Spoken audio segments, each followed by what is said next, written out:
Fala pessoal, beleza? Meu nome é Gui Barbosa e você está no podcast Terapia Todo Dia, um podcast voltado para a área da saúde e utilidade pública. E hoje a gente vai falar de um assunto muito importante que é o autismo. Eu não sei se você tem ou se você tem alguém na família que tem essa doença, essa condição. E hoje a gente trouxe uma especialista sensacional para poder falar sobre isso. Ela é uma advogada de direito de família, atende mais de 16 estados no Brasil e também países, ou outras pessoas fora do país. Então ela é a pessoa mais habilitada para poder falar desses assuntos para nós hoje, tá bom? Então vamos lá conversar com a nossa convidada hoje. Marina Teixeira, seja muito bem-vinda ao podcast Terapia Todo Dia. Obrigada pelo convite, estou muito feliz de estar aqui.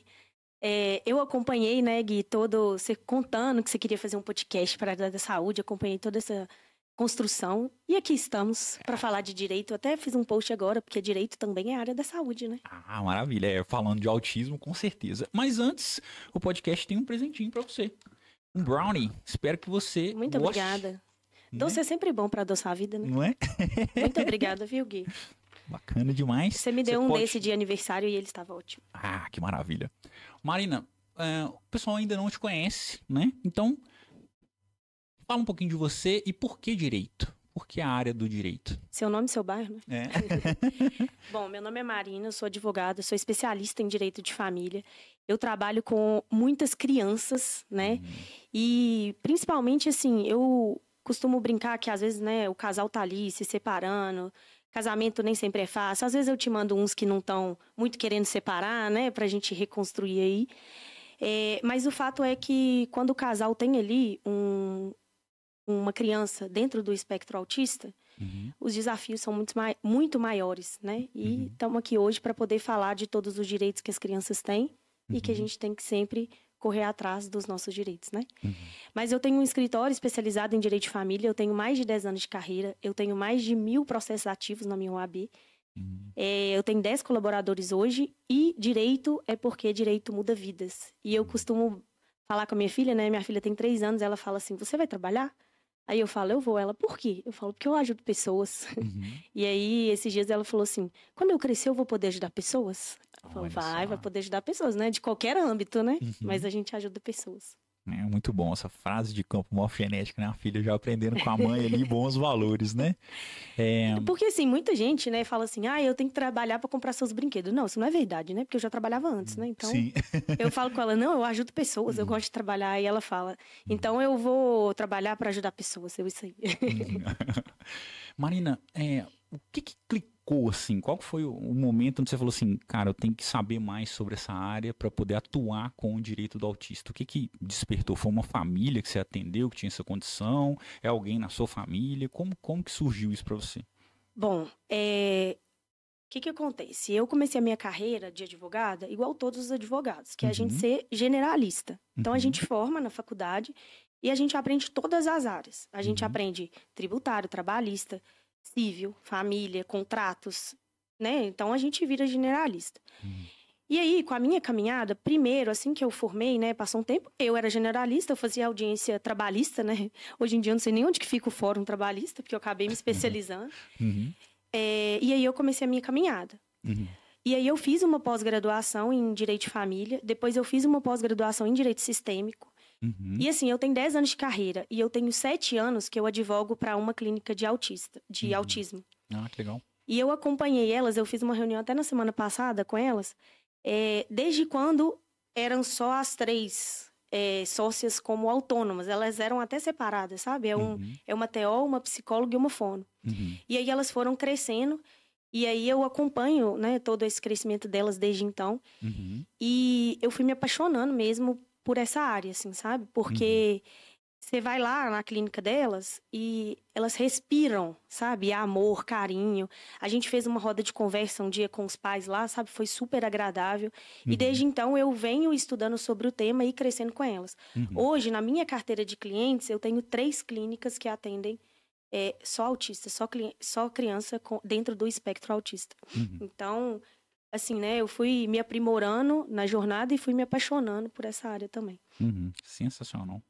E o que você mais curte, assim, durante o seu dia a dia ali lidando com essa condição, né, especial, o que você mais curte, assim? É garantir o direito de alguma família, mostrar para a família que ela tem direito sobre alguma coisa em relacionado ao autismo? O Gui, o que eu mais gosto no meu dia a dia é óbvio, né? Eu sou contratada pelos adultos, né? Então, isso é óbvio. Mas o que eu mais gosto no meu dia a dia é, primeiro, proteger o direito das crianças em todos os âmbitos, né? Seja no direito de família, seja ali garantindo um tratamento dentro do espectro que tinha que ser garantido. Então, é sempre em proteção da criança, né? Eu costumo brincar que o meu posicionamento é pró-criança. Então, eu falo com meus clientes, você não vai fazer uma loucura que vai prejudicar seu filho, que eu vou falar que você não vai fazer isso. Né? Então, assim, um pai que chega ali e não quer pagar pensão, ele não vai ser meu cliente. Sim. Assim como a mãe que chega ali e quer usar o filho para não deixar o pai ver, porque o pai não está pagando a pensão, também não vai ser meu cliente. Porque existem os instrumentos jurídicos corretos, né, para cada uma dessas situações. E o advogado tem muito poder de fala em cima do cliente, né, na orientação. E a gente sabe que no mercado, às vezes, vai achar um que é muito para mulher, muito para homem. E os meus clientes falam comigo, você fala mesmo, né? Então, isso é o que me motiva, né, no meu dia a dia. Mas também ver como que o ser humano consegue se reerguer, né? Então, eu recebo muita gente ali com uma fratura muito exposta, né? Ou está divorciando, ou precisa garantir algum direito que não está sendo garantido para a criança, ou alguém morreu para fazer um inventário, precisa curatelar alguém, né? Antiga interdição. Então, quando o advogado recebe as pessoas, 95% das pessoas têm um problema, né? Uma fratura exposta que precisa ser tratada. Sim. E aí passa 6 meses, 1 ano, 2 anos, você vê como que as pessoas recomeçam mesmo, né? Eu sou muito convidada para casamento. Porque quando a pessoa vai casar a segunda vez, ela é tão grata pela caminhada, né, do relacionamento anterior ali, que eu ajudei a garantir o direito dos filhos. Mas é impressionante, assim, como que o ser humano consegue se reerguer mesmo. Então, eu acho que são esses 2 pontos que me motivam diariamente a fazer o que eu faço. Legal demais. Qual que é o maior mito, a maior lenda, assim, sobre o direito do autista? Tipo, autismo é doença, não tem que ter direito, algo assim. O que é a maior besteira que normalmente eles dizem sobre isso? Ô Gui, eu acho que, assim, o primeiro ponto quando chega lá para mim no escritório, para a mãe, né, para a mulher, que às vezes tem o papel ali de cuidadora, né, a constelação pode explicar isso melhor, mas para a mãe, geralmente, o filho é muito debilitado. E para o pai, a criança não tem nada. Então, às vezes eu pego ali 2 extremos, sabe? A mãe achando que o menino não consegue fazer nada, e aqui eu não tô para julgar as mulheres, não, porque... Sim, claro.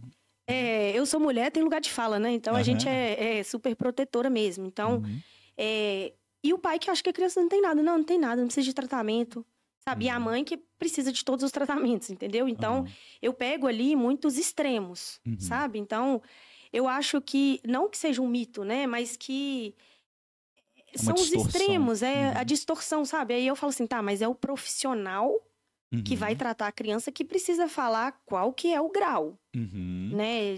Qual que é o grau de autismo? Porque tem algumas crianças que estão no espectro que depende muito. Tem outras que não depende tanto. Sim. Né? Mas o fato é que, geralmente, o homem e o pai tende a achar que a criança não tem nada. Então, fica ali um Frankenstein, né? A mãe que acha que tem muito problema e o pai que acha que a criança não tem nada. Então, precisa entrar num consenso ali junto com o profissional que vai tratar a criança, né? Então, eu acho que, não que isso seja um mito, né? Mas um mito do lugar da mãe e um mito do lugar do pai que precisa ali achar o equilíbrio. Então, o advogado tem que fazer esse papel também, meio psicólogo ali, para poder, né, ajudar a olhar um problema com olhos melhores, né, mais equilibrados e tudo mais. Não, legal demais. Para quem não saca nada, assim, como que você explicaria a lei Berenice Piana, né? E por que ela é tão importante na comunidade autista brasileira? Tá. A criança que tem o espectro autista, ela tem diversos direitos. Diversos direitos. Não, legal. Só que, como acontece, né, na nossa legislação, é enorme. Todo dia muda uma lei. Muita coisa não é divulgada 100%. Então, por exemplo, vou dar alguns exemplos aqui. Sim. Primeiro, a criança ela tem direito ao tratamento. Então, se os pais têm um plano de saúde, os pais entraram com o pedido perante o plano e o plano negou o tratamento, você pode entrar com um processo judicial que o juiz vai dar uma liminar, que é uma decisão, antes de ouvir o plano de saúde, mandando o plano dar o tratamento, porque é direito da criança. Sim. O que acontece se você for olhar do ponto de vista empresarial, pelo lado do plano, ele nega mesmo. Sim. Porque de 100 que ele negasse 50 procurar a justiça, eu te falo que é muito. Porque as pessoas falam, o plano negou, ele não tem direito. Ele tem direito. Ele tem direito a psicólogo, a TO, a fono, a fisioterapia. Tudo que o médico prescrever, a criança tem direito e o plano é obrigado a cobrir. Então, assim, não é porque o plano negou que o seu filho vai ficar sem tratamento. Outro ponto também, que é pouco divulgado, é que a criança que está dentro do espectro autista, ela tem direito de ter uma pessoa na escola por conta dela. Então, ou a escola vai colocar essa pessoa lá, que é o correto pela lei, ou o pai pode pagar alguém para colocar lá na escola para acompanhar. Né? E, assim, eu conversando com as meninas das clínicas, elas falam, né, no dia a dia delas, que às vezes as escolas públicas estão mais preparadas para receber as crianças dentro do espectro do que as particulares.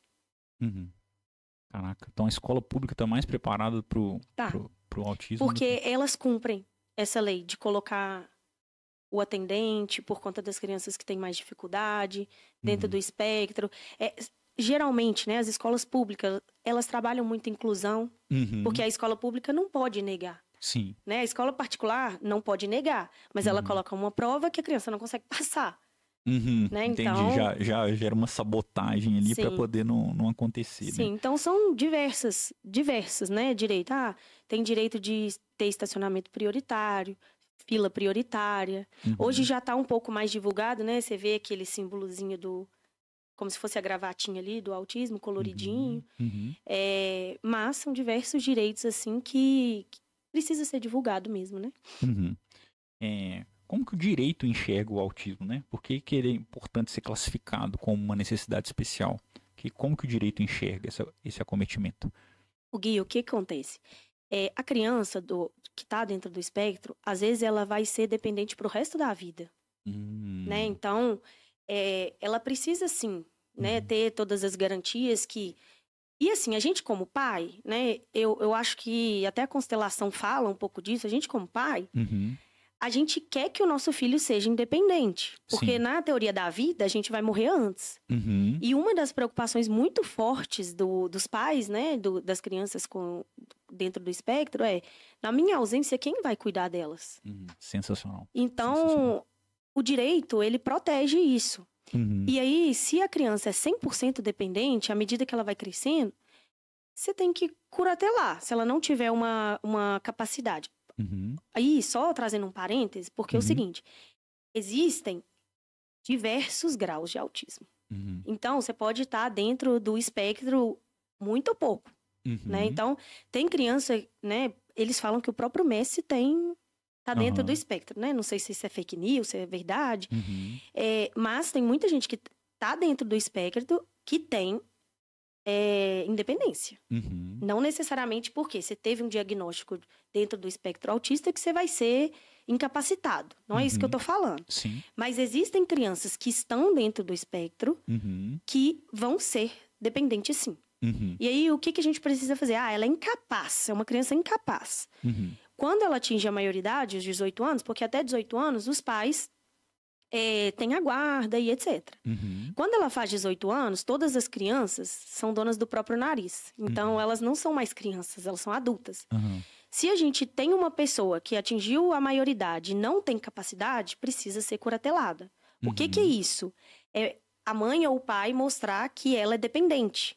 Porque na ausência deles, a gente tem um lastro comprovando a dependência e essa pessoa que já atingiu a maioridade receba uma pensão do INSS se a mãe ou se o pai faltar. Sensacional. Então, a gente vai criando esse lastro, entendeu? Agora, assim, o que é importante não é porque a sua criança está dentro do espectro que ela vai ser necessariamente incapaz e, consequentemente, necessário fazer a curatela.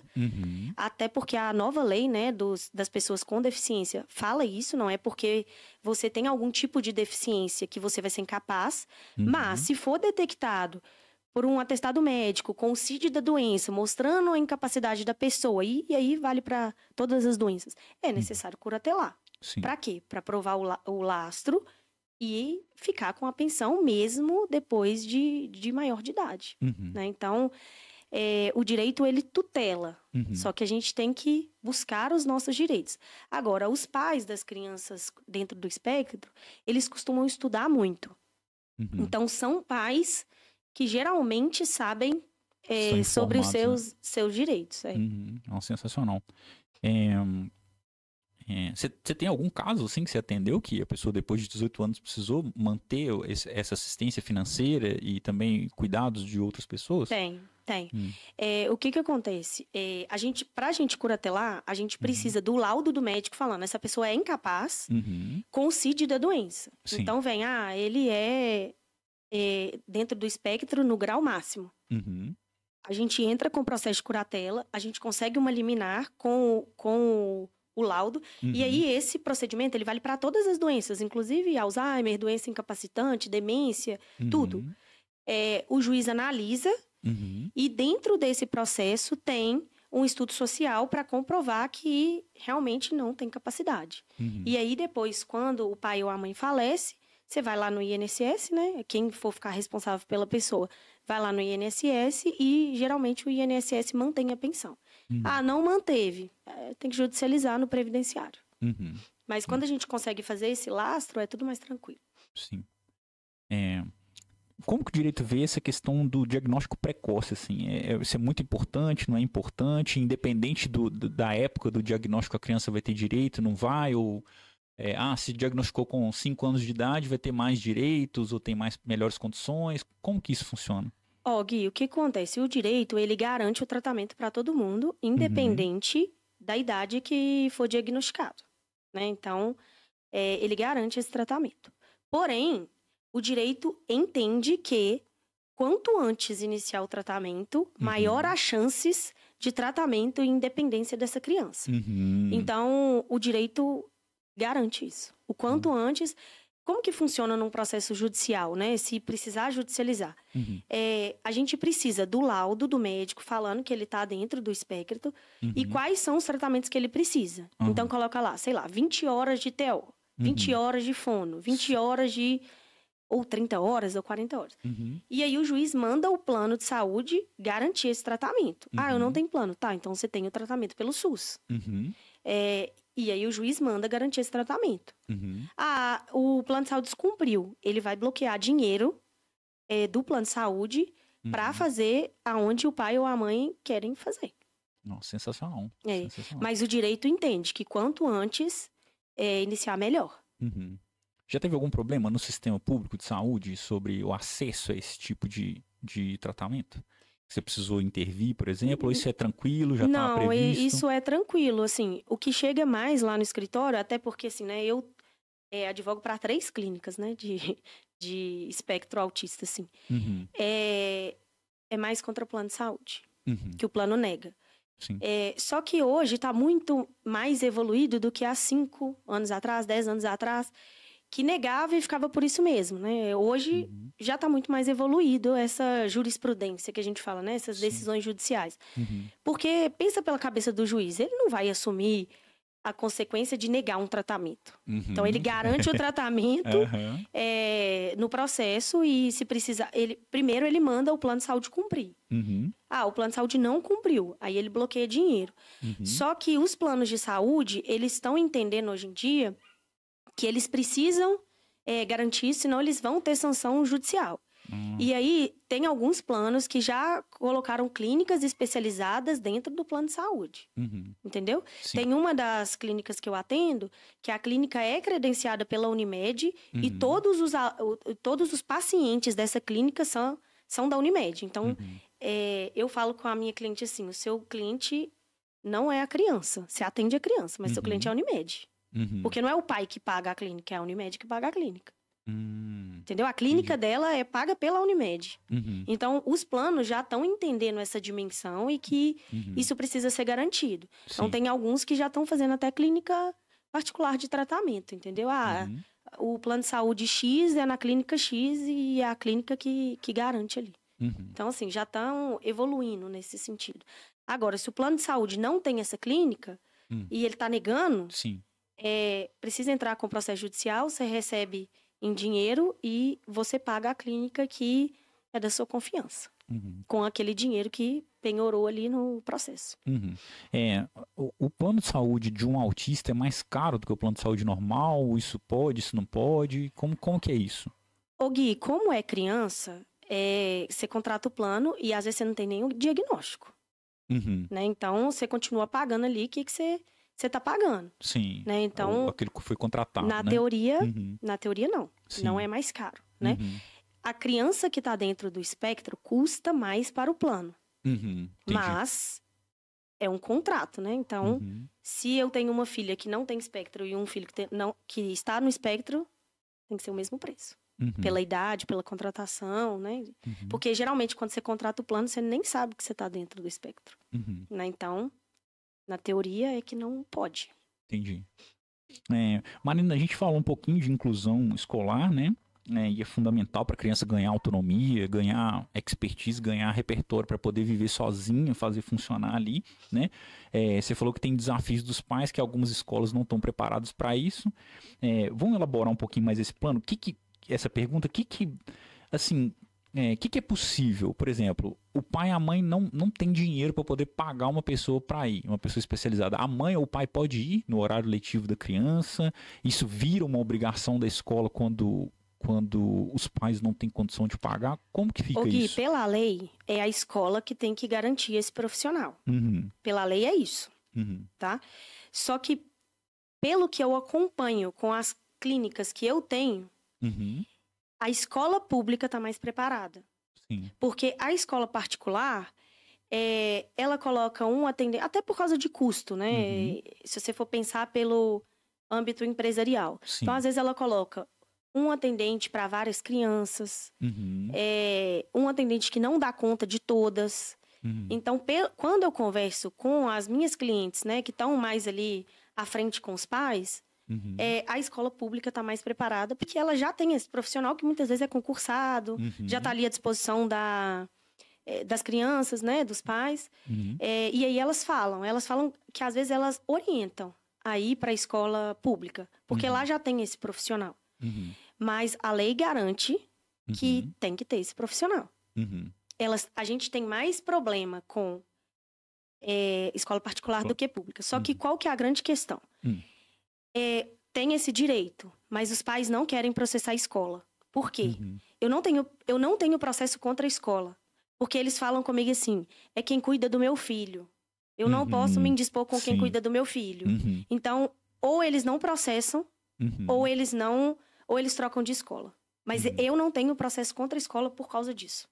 Porque quando chega na hora do vamos ver, eles não querem colocar... E eu super entendo, porque eu sou mãe e entendo super isso. Você vai processar quem cuida do seu filho o dia inteiro, né? Então, assim, eu não tenho processo contra a escola. Mas a lei garante que tem que ter essa pessoa ali para todas as deficiências. Não só para o espectro, né? Mas uma síndrome de Down, um cadeirante, uma paralisia cerebral. Enfim, né? A lei da inclusão mesmo. Mas na hora que chega na hora do vamos ver, os pais não querem judicializar contra a escola. Super entendo, né? Mas eu não tenho processo contra a escola. Sim. Eu tenho contra plano de saúde, mas contra a escola não tem. Sim. Uma pergunta que, eu não sei se eu fiz, eu acho que eu fiz, mas que eu acho importante para pais que não têm dinheiro. Vamos supor, pai e mãe que não tem dinheiro ou que esgotou o recurso financeiro. O pai e a mãe pode acompanhar a criança ou isso não é previsto no direito? Não é previsto no direito. O que é previsto no direito é a pessoa. A pessoa só. A escola tem que disponibilizar. Um especialista para ficar lá pela criança. Okay. Um atendente, né? Como se fosse um atendimento mesmo. O que acontece quando uma escola se recusa a matricular a criança autista? Porque uma coisa é eu não ter o recurso, né? Tipo, eu não tenho esse profissional disponível, a gente não tem um processo de seleção aqui para poder, né, captar esse profissional. Então, assim, vocês escolhem o melhor para vocês. E quando a escola fala, não, a gente não vai fazer, qual que é o procedimento que os pais devem tomar? A escola não fala isso diretamente. Ah, tá. Porque o que acontece? Pela lei, né, e até pela lei da inclusão, escola, educação é um direito essencial, até garantido pela nossa Constituição no artigo 5º. Então, não pode negar acesso à educação. Só que, se você chega para matricular o seu filho numa escola e não tem vaga, não tem o que fazer. Sim. Então, eles vão muito mais pela questão de não ter vaga do que negar diretamente. Né? Então, elas sabem disso. E outra coisa, tem escola que tem prova para entrar. Né? E, às vezes, a criança não vai passar mesmo. Né? Então, a escola não fala diretamente isso. Até porque ela sabe que pela lei não pode fazer isso. Mas existem outros meios indiretos de negar o acesso a essa criança. Então, elas falam que não tem vaga, que a criança não passou no processo seletivo, e por aí vai. E aí você fica um pouco sem recurso, porque às vezes é verdade que não tem vaga. Né? Às vezes não é verdade. Eu já escutei depoimento de pais, até nessas clínicas que eu atendo, que primeiro ligou falando que a criança estava dentro do espectro, não tinha vaga. Aí depois ligou falando que era uma criança sem diagnóstico, e aí tinha a vaga. Então, é essa questão. O que fala? Você pode entrar com um processo contra a escola, né? Pedindo uma liminar para garantir a vaga, danos morais, né? Por discriminação, enfim. Mas é o que eu te falei, na hora do vamos ver, os pais não querem fazer. Sim. Porque é quem cuida da criança, né? A criança, muitas vezes, passa a maior parte na escola, né? Do que em casa. Então, aí os pais não querem fazer. Mas a lei fala isso, que tem que garantir o acesso a todo mundo. É o nosso artigo 5º da nossa Constituição Federal.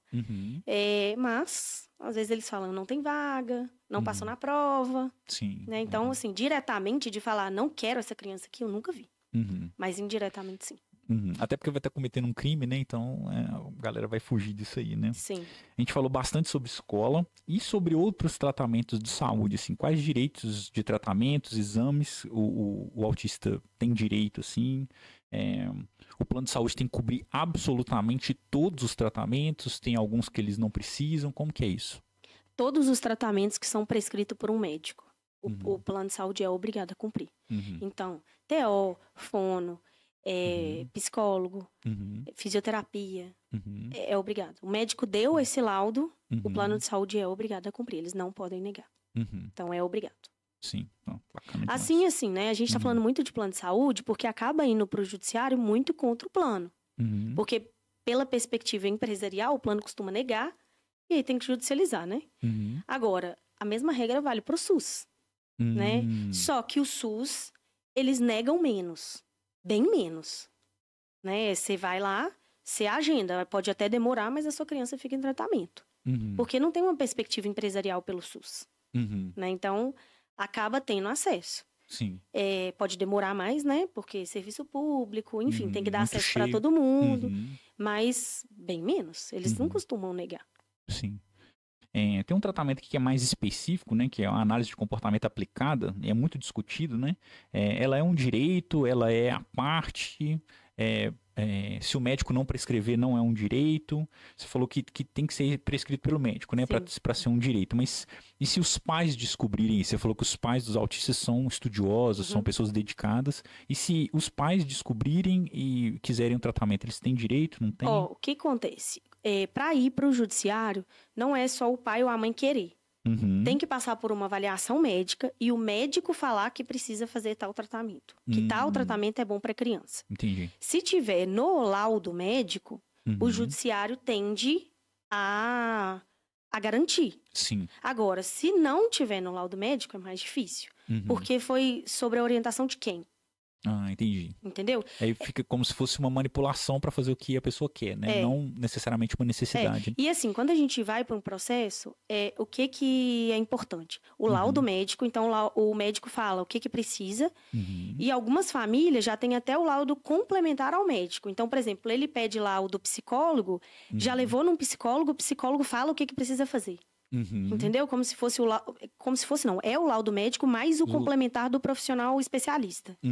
Então, de TO, de psicólogo, enfim, né, de todas as demandas. Então, quanto maior o arsenal que a gente entrar com o processo, melhor. Agora, se você me perguntar assim, Marina, só o do especialista vale?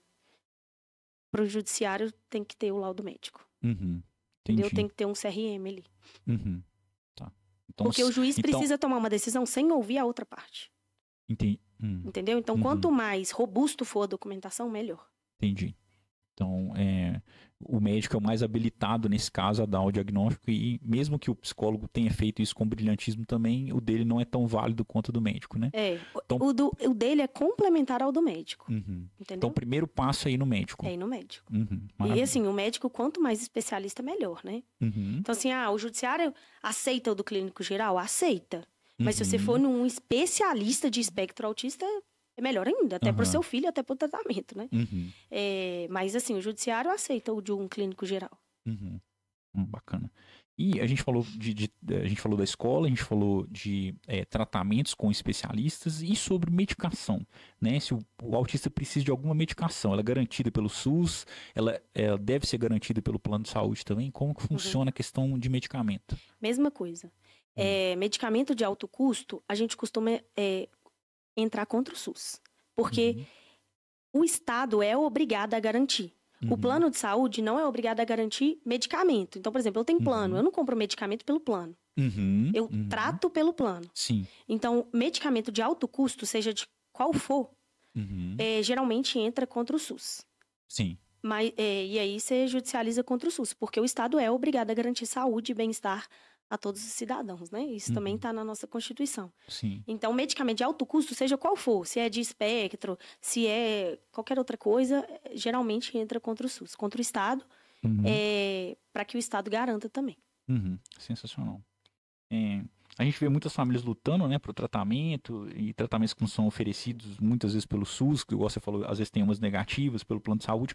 Qual que é o caminho que um pai de autista que está ouvindo a gente agora deve fazer para ele garantir isso, né, em relação ao advogado, por exemplo? Qual que é o caminho que ele deve fazer? Primeiro, você vai no plano de saúde, mostra o laudo médico pedindo o tratamento. Se o plano de saúde negar, aí a gente precisa do laudo médico com o tipo de tratamento, com o CID da doença, para poder entrar com o processo judicial. Mas primeiro você tem que tentar pela via administrativa do plano, para que o plano garanta o tratamento. Ele não garantiu. Aí precisa da negativa do plano para a gente poder judicializar. Mas primeiro tem que tentar administrativamente. Tá, então vamos só refazer esse passo a passo para as pessoas. Então, um pai de autista que está ouvindo a gente agora, uma mãe de autista, primeiro procura o médico para poder fazer o diagnóstico e gerar o laudo. Isso. Com esse laudo, vai até o plano de saúde, até o SUS, para poder garantir o tratamento. Isso. Se negado, essa documentação vai ser entregue ao advogado de família para poder solicitar o tratamento. É isso? Isso, e os medicamentos.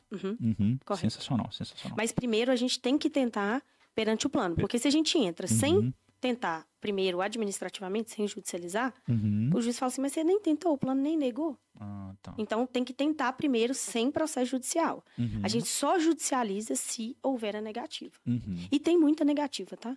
Hoje tem menos do que 10 anos atrás, do que 5 anos atrás, mas ainda tem muita negativa. E tem, assim, existe alguma justificativa que eles dão para não dar o tratamento? Fala que esse tratamento não está garantido pelo rol da ANS, né? Mas isso não é verdade. Tem várias jurisprudências sobre isso. Entendi. Nossa. Só que assim, né? Pensando por uma perspectiva empresarial, a gente sabe que é custo. Né? Então, por exemplo, tem pais que trabalham numa determinada empresa e aí ele tem plano de saúde por essa empresa. E às vezes ele fica com medo de processar o plano de saúde e ele ter alguma retaliação na empresa. Porque como que funciona, né, um plano de saúde empresarial? Você faz uma proposta, o plano de saúde faz uma proposta para a empresa. Aí vamos supor, sei lá, vai cobrar R$500 por colaborador. Só que no ano seguinte, ele pega o que foi utilizado e apresenta outra proposta. Então, tem pai que fica com medo de processar o plano e ser demitido da empresa porque está usando muito o plano. Entendeu? Entendi. Porque no ano seguinte, pode ser que aumente o valor. Entendi. Só que, o que eu explico para eles é assim, primeiro, eles têm falando quais foram os tratamentos que foram utilizados. E não o pai X utilizou tal tratamento. Até porque isso é intimidade, né? De cada um. Então, não pode estar explícito lá para o dono da empresa qual tipo de tratamento que cada um está fazendo. Sim. E assim, o plano de saúde não tem nada a ver com a empresa. Né? Então, não estou falando que assim, você nunca pode ser demitido por isso, né? Porque a gente não sabe a cabeça do ser humano, né? Mas, assim, tem uma intimidade ali, né? Do que você usa no plano e etc. Então, existem alguns pais que têm medo, sim, né? De entrar com o processo. Eles querem insistir. Eu recebi um pai uma vez lá no escritório que... Eu não lembro qual que era o plano de saúde, mas era um desse empresarial. E ele já tinha feito 4 ou 5 requisições lá e eles tinham negado. Aí ele queria fazer como se fosse uma petição inicial, né? Como se a gente entrasse com o processo, mas lá no plano. Aí eu falei assim, mas ele já negou 5 vezes. Por que ele vai aceitar agora? Sim. Né? Então, assim, às vezes é necessário judicializar. Enfim, né? Então, tem esses poréns, assim, na hora que você vai tomar a decisão, né? Então... Eu sei que é uma situação complicada, né? Mas tem uma intimidade ali que não pode ser violada e etc. Eu entraria, tá? Se fosse meu filho, eu tivesse que garantir o tratamento, eu entraria. Sim, sim. Tem alguma proteção para os pais de autistas, nesse caso? Tipo, uma empresa demitiu o pai de um autista porque o cara tá usando muito plano? A gente nunca vai saber se esse é o real motivo, né, Gui? Ah, tá. Essa é a questão. Entendi. É o mesmo caso da escola. Né? Ninguém vai chegar pra demitir e falar, você tá demitido porque você usa muito plano. Ninguém vai falar isso. Vai falar, não, a empresa tá mudando os rumos, o problema não é você, é a gente, né? Então, a gente nunca vai saber de fato o que aconteceu, né? Sim. É uma pena, né? A gente ficar com medo de tratar uma pessoa que a gente ama porque a gente tá com medo de ser retalhado, né? É complicado. Inclusive, esse pai pagava tratamento particular. Nessa clínica que eu atendo. Sim. Porque ele ficava com medo. Então, mesmo tendo plano, mesmo tendo acesso, ele pagava particular para não sofrer o risco de ser demitido. Caraca, muito foda. Sobre a carteirinha de autista, Marina, CIPTEA. Caraca, uma sigla, CIPTEA, né? Para que serve na prática? Quais são as vantagens desse documento para um autista, para os pais do autista? Como que funciona? Ô Gui, garantir os direitos básicos, né? Então, garantir acesso, fila prioritária, que você realmente tenha uma comprovação que você tem uma criança dentro do espectro, né? Porque, por exemplo, você chega num supermercado e aí você chega com uma criança e só fala assim, não, ele tem espectro. Essa carteirinha é para comprovar como se fosse um direito básico ali, né? Que realmente... ele está dentro do espectro, garantir estacionamento prioritário, esses direitos básicos do dia a dia, entendeu? É uma comprovação.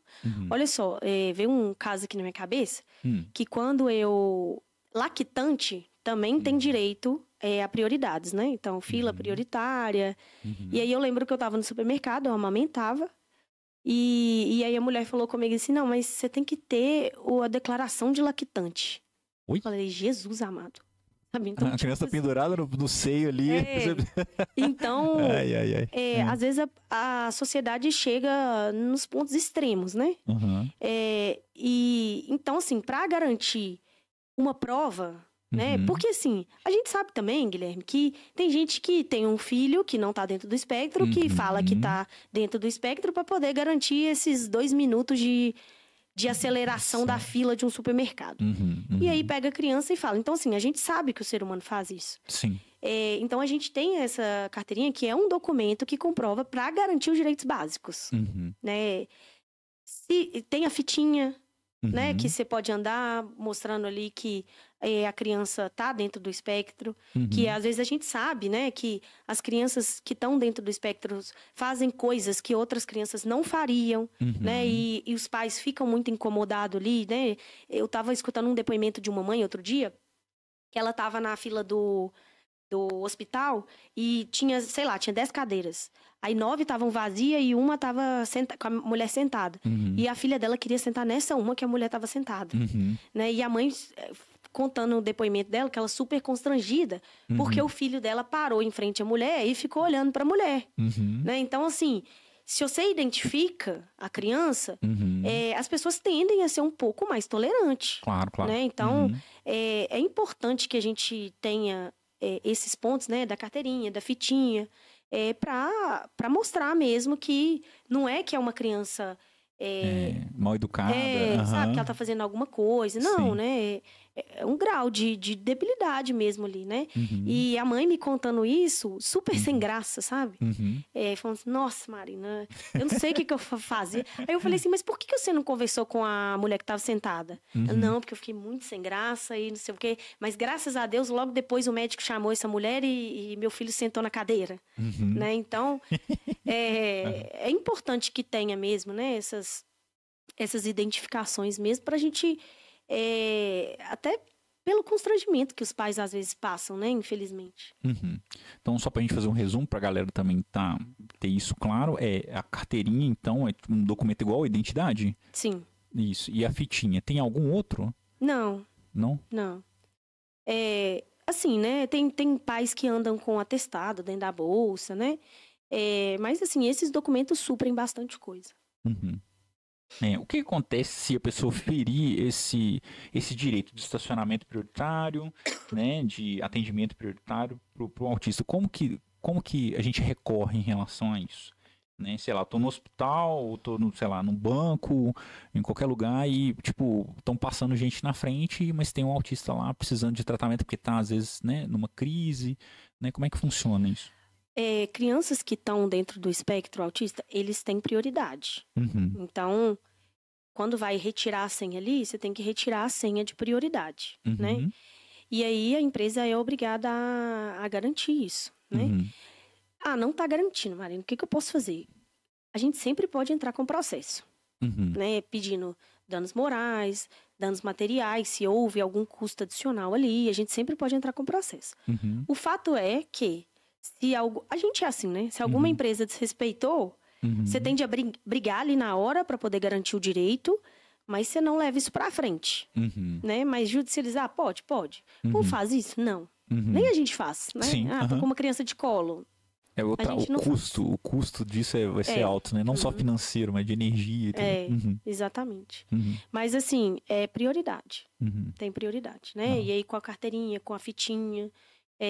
isso, né, você tem a prova ali que você tem a prioridade, né? Então, é importante que você demonstre essas provas. Tem pais que andam com atestado médico dentro da bolsa, né? Legal. Então, você provando, você tem que ter toda a prioridade. Eu lembro uma vez que eu tava grávida, e grávida tem prioridade, óbvio, né? E aí o Marco Túlio foi me acompanhar no médico. Sim. Eles queriam dar prioridade pra mim, não dar pra ele. Aí ele falou assim, tá, mas então o que vai adiantar a prioridade dela? Porque ela vai ter que me esperar, né? Então, tem essas coisas que fogem do bom senso. Aí chamou a gerente. A lei garante, né? Que o acompanhante da gestante, da pessoa que tem espectro autista, tem todas as garantias. Então, é a mesma coisa. Vai um irmão e uma irmã consultar. Aí um tem prioridade, o outro não tem. Tá, se dá prioridade para um, não dá para o outro, pra que tá dando prioridade? Né? Então, a lei garante que o acompanhante ali tem os mesmos Toda direitos, família. né? Então... Sim. Acontece essas coisas absurdas ali, que você tem que brigar ali na hora e enfim, pode judicializar? Pode. Eu judicializei? Não, porque né, eu conversei com a gerente colocou prioridade nele também. Sensacional. Essas coisas bizarras, Guilherme, acontecem. Entendeu? De tipo assim... tipo, ele vai precisar te acompanhar, né? Porque se ele não tem prioridade, ele não tem a mesma velocidade de trânsito lá no serviço. É muito louco isso. Mas louco. Acontece. Porque aconteceu comigo quando eu tava grávida. Mas acontece, entendeu? Mas aí a lei fala que o acompanhante tem a mesma prioridade. né? Porque você vai colocar a criança numa fila, por exemplo. Aí ela entra e o acompanhante fica para trás? O irmão fica para trás? Porque o irmão... Não, o nascimento do meu segundo filho, se eu não tô lá, não ia conseguir a velocidade que tinha, né? Que eu e o médico colocamos minha esposa em cima da maca para poder levar para urgência, né? Então, assim, é realmente, né, é bizarro a pessoa não pensar nisso, né? Mas isso acontece. Isso acontece. Mas a lei garante que o acompanhante tenha a mesma prioridade, que isso não tem o menor sentido. Sim. No seu trabalho, qual que é o tipo de batalha judicial aí mais frequente, mais comum que você pega, assim, para poder resolver para as pessoas? Tá, vamos lá. Vou falar uma coisa um pouco polêmica, tá, Guilherme? Assim, pode ficar à vontade. O que acontece? Casamento, né? As pessoas que chegam no meu escritório, muitas delas chegam para divorciar, tá? Sim. Os pais que têm criança dentro do espectro tendem a se divorciar mais. Uau. A porcentagem de pais que têm criança com espectro autista é maior do que o divórcio de pessoas comuns, né? Com filhos sem o espectro. Sem o espectro. Por quê? Existem pesquisas que mostram que, dependendo da gravidade do espectro ali da criança, ela precisa de um atendimento maior, né? De uma atenção maior. E aí, o que muitas vezes acontece? A mãe, que ganha menos na nossa sociedade, geralmente ela abdica da carreira para ficar por conta da criança. E aí ela passa a viver o mundo da criança.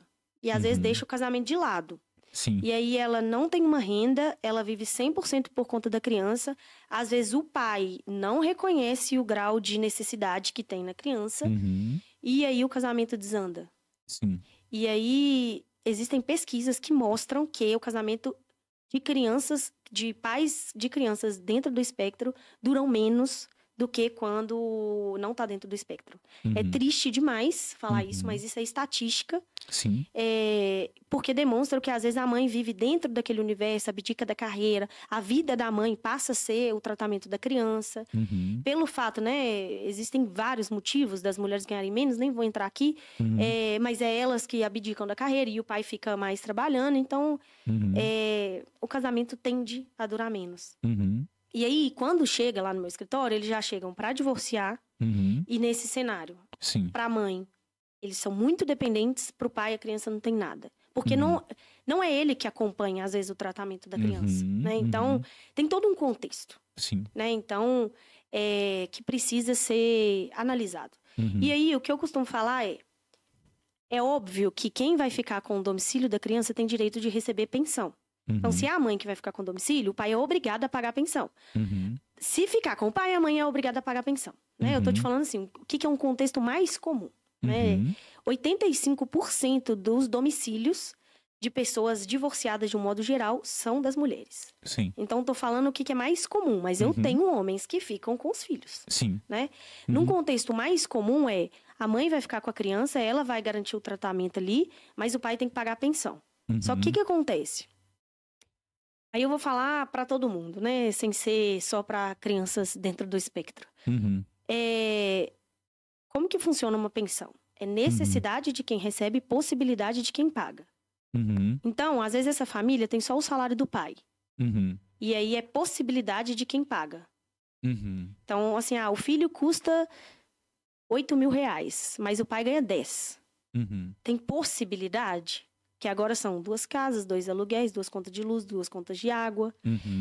E aí o que eu falo muito pra família, às vezes, eu falo assim, briga por uma pensão justa, mas não esquece de brigar pelo plano de saúde para garantir o tratamento. Né? Porque não é só a pensão alimentícia que vai garantir o tratamento. Também. Mas existe a outra vertente que é briga com o plano, que o plano é obrigado a garantir o tratamento. Né? Então, para a criança não ficar sem tratamento. Né? Porque às vezes dentro da possibilidade do pai, não tem possibilidade. Não ganha o suficiente, né? Né? Ainda tem que custear os... Né? Assim, às vezes é um contexto muito difícil, assim, sabe? Porque eu, no meu dia a dia, eu falo assim, para as mulheres. Não abdiquem 100% da carreira. Porque hoje o judiciário não entende pensão para a mulher mais. E se ela entender pensão para a mulher, vai ser um período transitório. Sim. Então, por mais que você trabalhe menos, Uhum. Não abdique, Uhum. sabe? Agora, é muito complicado, às vezes, eu falar isso porque eu não tenho lugar de fala, que eu não tenho uma criança que é 100% dependente de mim. Então, eu não tenho lugar de fala. Sim. Eu tenho lugar de fala em relação ao que eu vivo no meu escritório, em relação à pensão alimentícia para mulheres que não trabalham. Uhum. Mas eu não tenho lugar de fala porque eu não sou mãe dentro do espectro autista. Então, é um contexto um pouco mais complicado, mais delicado, né? Mas eu falo muito isso, assim, né? Não abdiquem 100% da carreira. Às vezes trabalha no horário que a criança está na escola, né? Mas porque o judiciário não entende pensão alimentícia vitalícia para a mulher. A gente vê os especialistas de Instagram prometendo muita coisa. Mas quando vai para o judiciário, não é assim que funciona. Sim. Né? Então, é pensão transitória, é só durante um período, se entender. Que às vezes o judiciário fala assim, é só voltar para o mercado de trabalho. Entendeu? Então, eu tô falando isso com muito carinho, como mulher, assim. Mas eu não tenho lugar de fala porque eu não tenho uma criança 100% dependente de mim. Então, eu não sei o que motiva uma decisão. Mas, como advogada, que tô aqui na frente todos os dias, né? Eu falo isso. A pensão não é garantida para ex-esposa que não trabalha. Então, assim, eu tive um processo que a mulher ficou 35 anos sem trabalhar, cuidando dos filhos. Sim. Separou. O judiciário falou, paga 3 salários mínimos por 3 anos. E aí ela precisou voltar para o mercado. Sim. Então, eu sempre falo isso, não abdique 100% da carreira. É complicado essa parte porque se a pessoa abdica 100% e ela, de alguma forma, fica por conta dela mesma, né?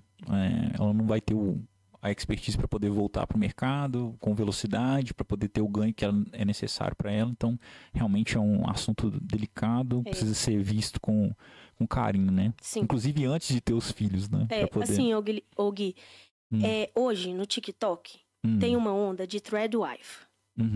Não sei se você já viu isso. Eu não acompanho o TikTok. A mulher fica lá postando a vida de uma esposa tradicional. Sim, então sim, ela sim. posta 4 horas da manhã, ela levantando para fazer um pão caseiro e não sei o que, tal. Só que a gente precisa ter um pouco mais de criticidade. Porque hoje rede social é um meio de trabalho. Sim. Então ela fala que ela não tá trabalhando, isso não é verdade. É mentira, tá levantando pra gravar vídeo. Só que tá numa onda de esposa tradicional que vende, acordo 4 horas da manhã pra fazer um pão, não sei o quê, e meu marido é milionário, e não sei o quê. Eu vou falar uma coisa super polêmica, que vem do direito. Manda ver. Polêmico. A decisão de permanecer no casamento não é só da mulher. E se o cara entra com um processo judicial e fala, eu quero me divorciar, o juiz decreta o divórcio por liminar. Ou seja, não precisa nem explicar o motivo que ele quer divorciar. Nem o homem nem a mulher, né? Hoje em dia não existe mais esse negócio, eu não vou assinar seu divórcio. O juiz vai suprir a assinatura. Então, é um pouco mais polêmico, né? Um pouco mais profundo esse tema aí do que se divulga em rede social, do que é a onda de thread wife de TikTok. Porque quando vai pro judiciário não é assim que funciona. Eu e o Thiago, a gente gravou um episódio falando de constelações familiares, a gente falou da banalização dos relacionamentos, né? Então tá muito banalizado hoje, né? As pessoas constroem um personagem e acham que o personagem vai sustentar tudo que tem na vida delas em volta e não tem um esforço, não tem um pensamento ali, né? Que é o que você falou agora, né? A pessoa entra numa onda de hype de rede social e acha que aquilo ali vai sustentar a vida dela, né? E depois que o tropeço acontece, muitas vezes não tem volta, né? E recentemente o STJ, porque como que funcionava antes? As pessoas entravam, há muito tempo atrás, as pessoas entravam com pedido de separação judicial. Elas tinham que ficar 2 anos separadas de fato, para depois converter a separação em divórcio. Isso há muito tempo atrás. Tá, deixa eu só tirar uma dúvida sobre isso. Quando você fala 2 anos de separação, é tipo, sem ter intimidade, sem... Não, eles podem até morar em casa separada. Aí eles falavam assim, a gente já passou 2 anos separado de fato, agora a gente quer converter a separação em divórcio. Antigamente era assim. Pra ver se vai divorciar de verdade, vamos né? ver o que eles querem. Antes era assim. Uhum. Mas assim, antigamente, né, as pessoas nem podiam divorciar, né, nem existia esse instituto, enfim, né, as mulheres que decidiam se separar, né, que não deu certo no casamento, eram muito julgadas, né, naqueles tempo longínquo.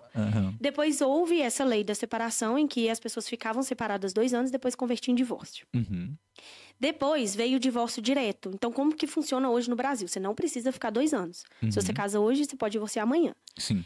Só que, com a evolução social, né? E aí o direito teve que evoluir.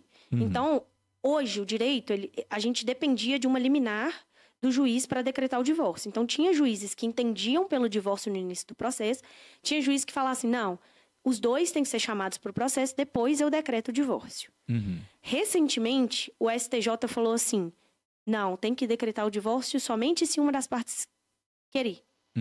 Então, assim, você entra com o processo de divórcio, um fala que quer, o juiz é obrigado, segundo o STJ, numa decisão super recente, a decretar o divórcio. Sim. E depois discute as outras coisas.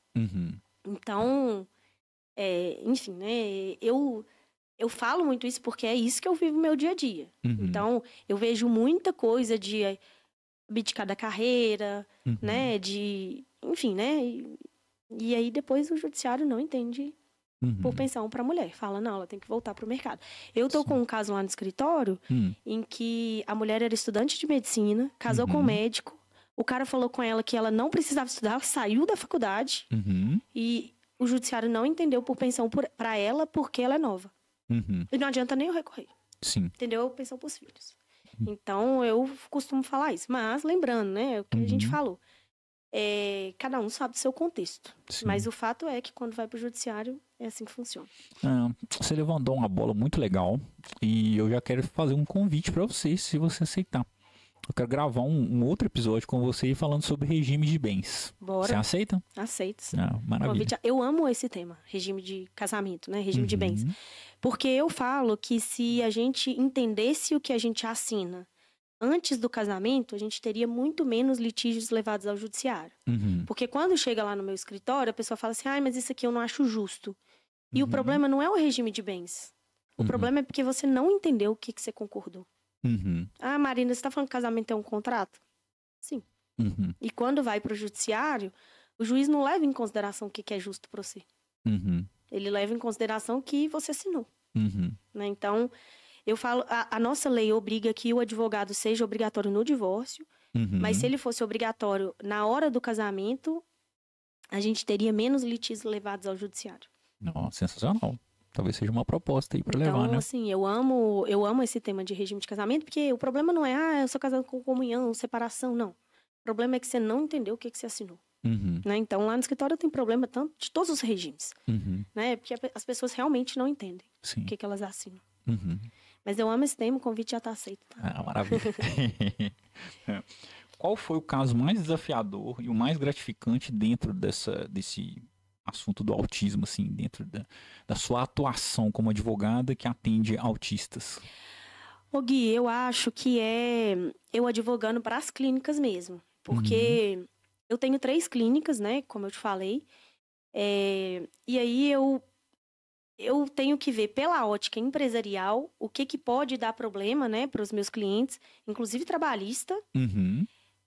Mas também tenho que ponderar a questão das crianças. Então, por exemplo, recentemente a gente teve uma clínica que o plano de saúde não pagou quanto que ele deveria. Então, assim, eu não lembro os valores exatos, mas era tipo assim, tinha que pagar 50 mil, pagou 20 mil, então faltava 30 mil. Sim. E aí as minhas clientes entraram em contato comigo e falaram, Marina, o que a gente faz? E aí eu falei com elas assim, olha, empresarialmente falando, o correto é suspender o tratamento. Porque se não tá pagando, né, tem que cortar o tratamento. Sim. Mas eu sugiro que pondere com a família, se a família tem condições de arcar durante esse período, às vezes vocês dão um desconto para ela, alguma coisa assim, e eu entro em contato com a advogada do processo, que conseguiu eliminar, para a gente poder agilizar isso. Inclusive dando uma carta falando que vai cortar o tratamento se o plano não pagar. Então a gente precisa chegar num equilíbrio ali, né, do que é o correto, do que é o justo.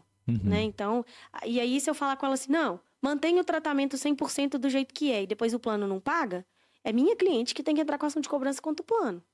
O que é mais difícil do que eliminar. Sim. Né, pela família. Aí eu ainda falei com ela, se vocês quiserem, eu converso com a família e explico isso tudo. E acabou que resolveu, o plano pagou e manteve o tratamento da criança. Não, maravilha. Então, assim, você fica ali andando numa linha tênue, né? Mas é muito gratificante quando tudo dá certo. Então, é sensacional. Então, nesse caso, era você atender na clínica de autismo que o plano de saúde não estava pagando para o tratamento da criança, é isso? Sensacional. Então, assim, é desafiador, né? Ainda tem mais essa confusão aí, né? Sim. Caraca. E o mais gratificante, assim? Esse é o mais gratificante ou o mais desafiador? Não sei.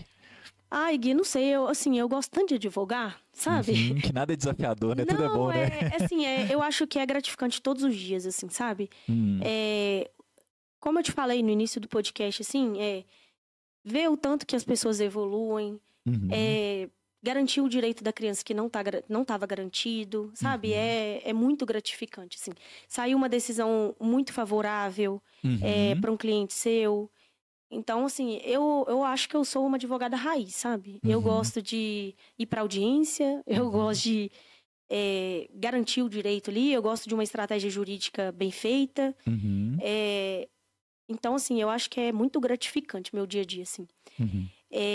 Mas, assim, eu gosto muito de quando os clientes voltam no escritório, que vai casar de novo e quer entender sobre regime de casamento, sabe? O filho cresceu e aí me conta que tá na faculdade, sabe? Que vai ter o segundo filho. Nossa, sei lá, acho tudo muito bom. Uma curiosidade aqui, antes da gente passar para a próxima pergunta, que alguém já voltou depois de ter separado, né? Você falou que o índice de separação é muito grande para famílias que têm uma criança autista. Alguém já voltou com um filho autista para casar de novo? Já. Já? Já. Ah, que legal. Já. Com certeza. Porque, assim, Gui, quando a pessoa chega lá pra mim, ela chega falando assim, nunca mais vou casar, eu nunca mais vou me relacionar, eu tô traumatizada, independente se é homem ou mulher, tá? Sim. Tá. Aí eu falo assim, tá bom, daqui a pouco você tá voltando aqui pra me contar e tal. E aí as pessoas realmente reconstroem a vida, sabe? Então, assim, é muito bonito, sabe? De se ver, assim. Eu tenho um caso muito emblemático lá no meu escritório, que era o pai e a mãe, e eles têm um filho no espectro. E aí a mãe, sei lá, o menino com uns 12, 13 anos, a mãe dava comida na boca do menino. Só que quando o menino ia pra casa do pai, o menino comia sozinho. E aí o pai falava comigo, não, ele não tem nada. Eu falo, calma lá, não é assim também. Sim. Né? Então, e aí o processo deles foi litigioso do início ao fim. Foi briga do início ao fim. Porque a mãe queria que a criança fizesse todos os tratamentos e o pai não tinha capacidade financeira para garantir isso no particular. E aí a mãe falava assim, eu quero o plano de saúde Sul-América. Aí ele ia lá e contratava o Sul-América. Eu quero o plano de saúde não sei o quê. Aí ele cancelava o outro para garantir o tratamento pelo plano. Mas foi briga desse casal do início ao fim. Então teve que sair uma sentença do juiz determinando como que seria pensão e etc. Inclusive, a mãe não queria que o menino fosse para casa do pai. A gente teve que brigar para aumentar a visitação do pai. E aí a justificativa dela era, porque ele tá dentro do espectro e ele não recebe bem e não sei o que. Só que existem estudos, Gui, que mostram que as crianças dentro do espectro também adaptam a pais separados. Sim. Porque passa a ter uma rotina. E aí a gente teve que brigar para aumentar a visitação do pai. Então, uma das brigas foi visitação. Do início ao fim. E aí, depois, uns 3, 4 anos depois, ele voltou no escritório, que ele casou de novo. O homem. Que ele casou de novo. E eu fui convidada para o casamento. Foi eu que fiz o pacto dele com a atual esposa. E eles tiveram uma filha recentemente. Sensacional. Então, assim, é impressionante, né? Como que o ser humano se adapta, assim. Eu falo que é igual o Fênix, sabe? E é muito legal a gente poder participar disso tudo, sabe? É muito legal. E como que você lida com isso, assim? O que acontece ali? Eu senti duas intenções positivas, né? Falando agora do âmbito de terapia. A mãe quer garantir a proteção da criança e a não exposição a risco e tudo mais. E eu entendo a intenção positiva desse pai, que é, meu filho, em algum momento eu não vou estar mais aqui. Então eu vou te deixar o mais habilidoso possível para você poder lidar com a vida sozinho, sem a minha presença. Como que é isso, né? Assim, como que você lida com isso? Assim, você manda para algum terapeuta, algum psicólogo, algum psiquiatra para poder medir essas coisas? Eu sempre falo assim, o que o médico falou? Uhum. Porque assim, eu não sou médica. Sim. Né? A minha experiência é, a mãe acha que a criança tem nada, que tem tudo e o pai acha que não tem nada. Uhum. E aí eu falo assim, o que o médico falou? Qual que é o laudo do médico? Uhum. Tem que confiar no laudo do médico. Porque eu não acredito no laudo. Então leve em outro médico. Sim.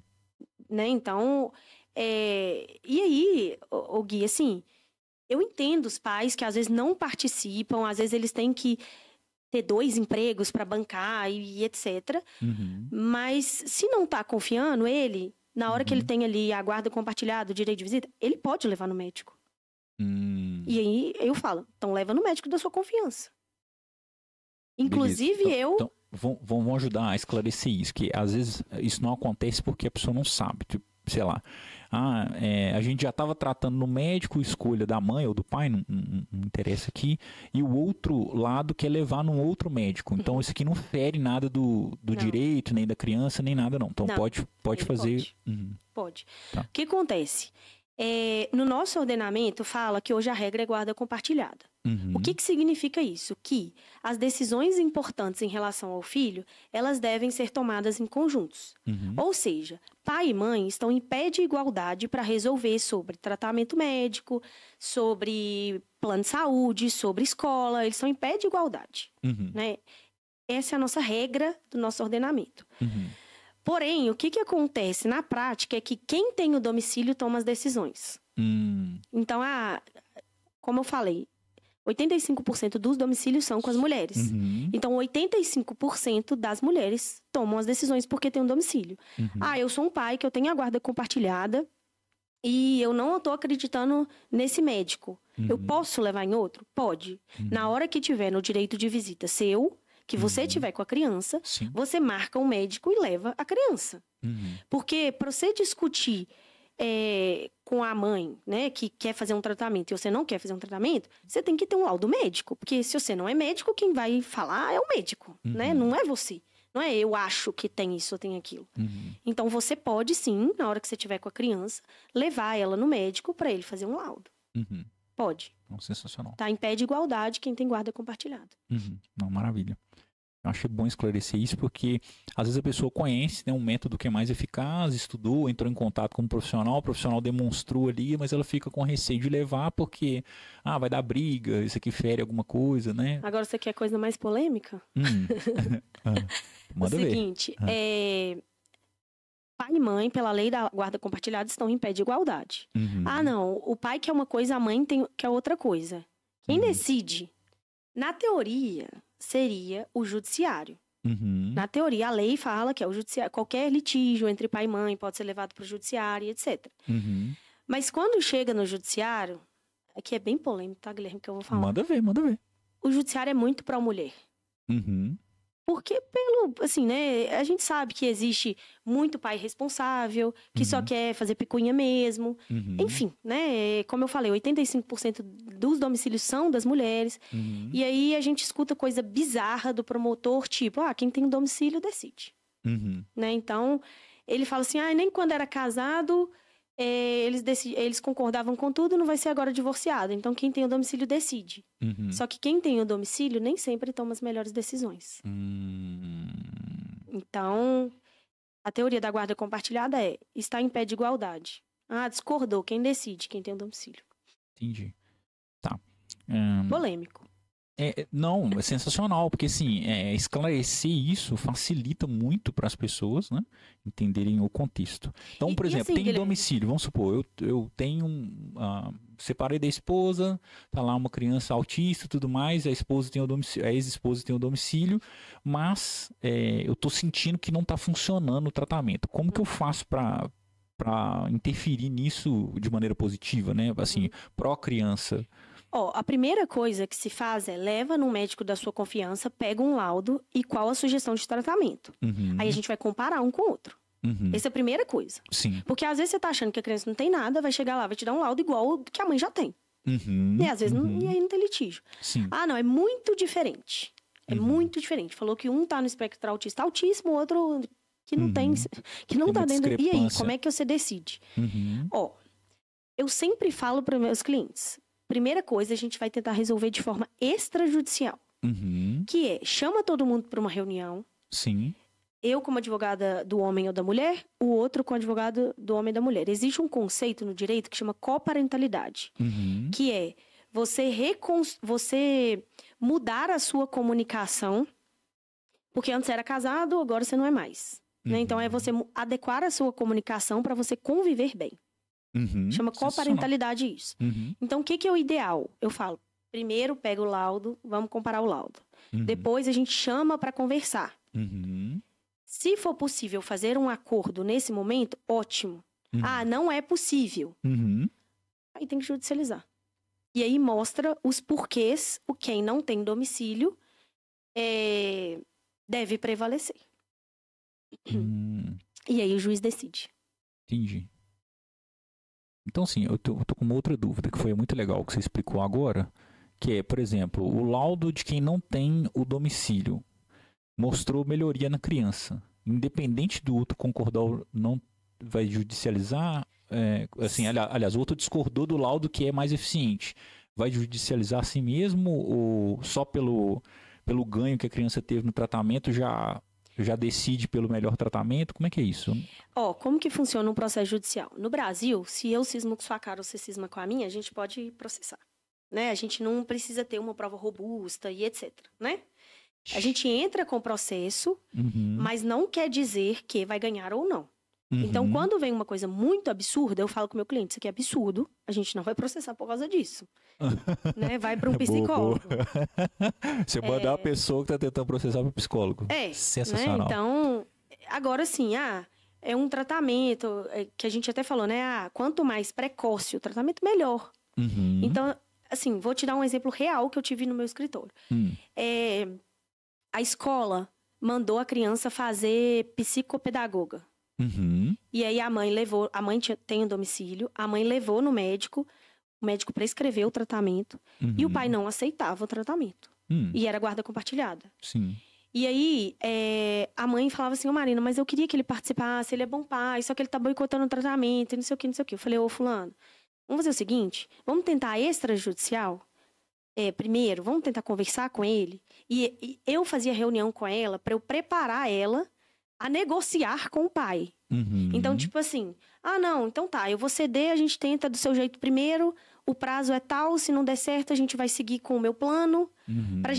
Eu não participava da reunião, ela conduziu esse período sozinha, mas eu fazia reunião com ela como se fosse consultoria, para eu preparar ela para negociar com ele.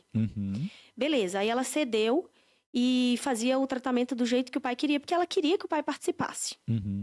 Beleza, não deu certo o tratamento do pai.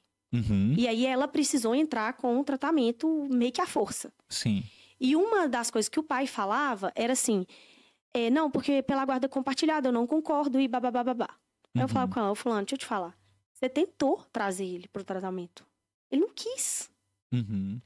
O pai pode processar ela? Pode, porque no Brasil você pode processar por qualquer coisa, né? Não quer dizer que você vai ganhar. Sim. Agora, ela tem prova que ela tentou trazer o pai? Tem. Entendeu? Então, é isso que a gente tem que ir construindo, sabe?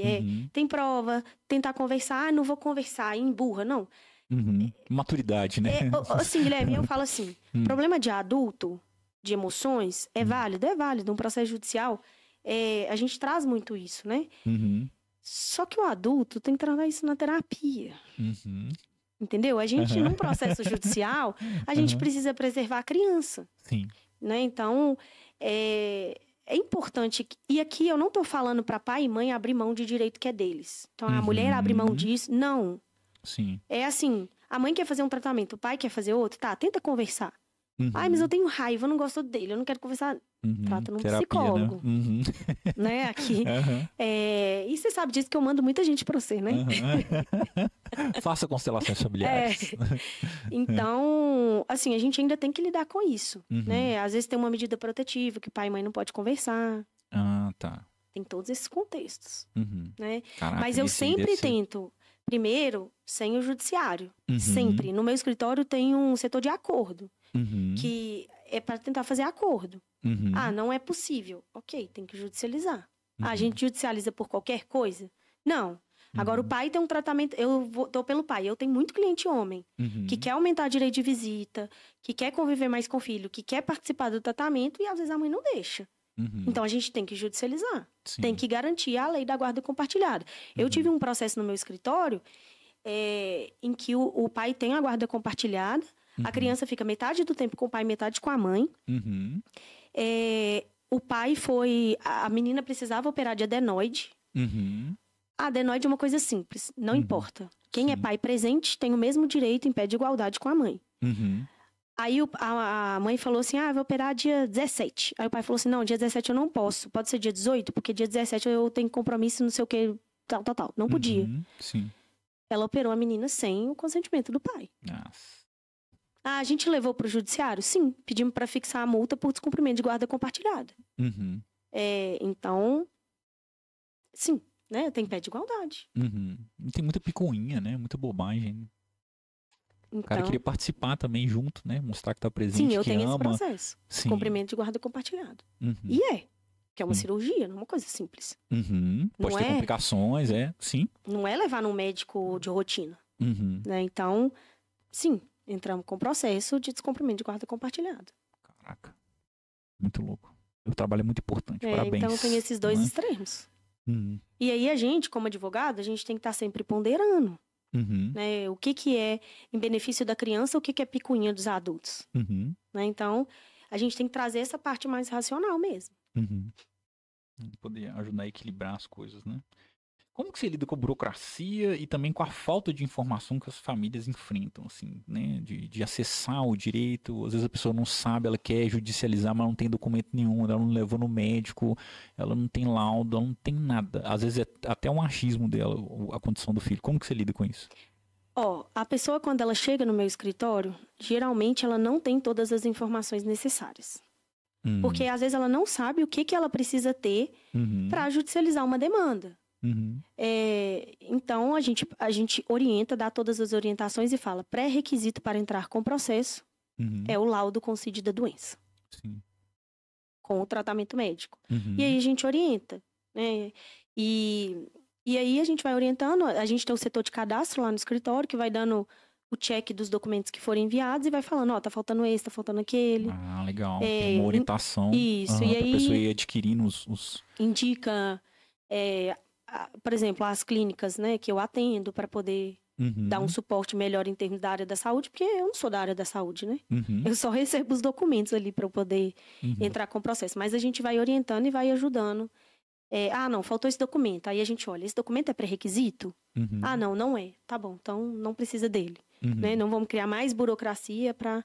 Não, esse documento é pré-requisito. Tipo, o laudo do médico com CID da doença. Então, precisa passar pelo médico. Sim. Né? Então, a gente vai dando todas essas orientações. Não, sensacional. A gente falou um pouquinho sobre apoio financeiro, benefício social para o autista. Tem algum benefício de prestação continuada desde a infância? Tipo, a criança ela pode receber desde a infância esse benefício ou não, só quando ela se emancipar dos pais e aí precisa desse benefício para viver sozinha ou para poder pagar o acompanhante dela? Como que funciona essa questão do benefício financeiro? Quando a criança tem alguma doença incapacitante, você pode ter direito ao LOAS. O que é o LOAS? Entrar pedindo auxílio do governo para poder bancar ali aquela família. Quem tem direito ao LOAS são famílias de baixa renda, que comprovam... Assim, eu não sou advogada previdenciária, mas tem que ter 1/4 do salário mínimo por pessoa. E agora, eu vi que saiu o Bolsa Família, entra para cálculo da complementação de renda. Mas assim, tem 10 pessoas, vive com um salário mínimo, aí essa pessoa tem direito ao LOAS.